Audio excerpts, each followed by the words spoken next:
कंडक्टरवरती झालेल्या हल्ल्याचा निषेध करत कर्वे नारायणगौडा गटाकडून मारिहाळ पोलीस ठाण्यासमोर जोरदार निदर्शने करण्यात आली। एमईएस गुंडांविरोधात घोषणाबाजी करत एफआयआर दाखल केलेल्या पोलीस अधिकाऱ्याला निलंबित करण्याची मागणी त्यांनी केली आहे।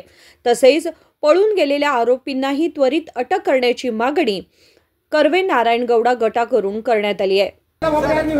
ಸರ್ ಅಷ್ಟೇ ಅವರು ಅಂಡರ್ ಏಜ್ ಇದ್ದಾಗ ಬಂದು ಸ್ಟೇಷನ್ ಕಂಪ್ಲೇಂಟ್ ಕೊಡ್ಬೇಕು ಅಲ್ಲಿ ಗುಂಡಾಗಿರಿ ಮಾಡಿ ಅವ್ರು ಹೊಡೆದ್ರು ಅವಾಗ ಹೊಡೆದ್ರು ಸಾಯಂಕಾಲ ಮಟನು ಇಲ್ಲ ಈ ಫೋಸ್ಕೋ ಕೇಸ್ ಬಂದು ಯಾವಾಗ ಕೊಟ್ರಿ ಸರ್ ಅವರು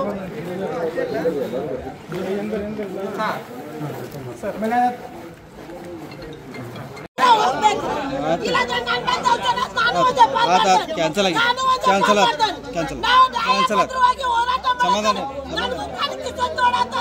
विनोद कोलकार, KMM मराठी, बेळगाव।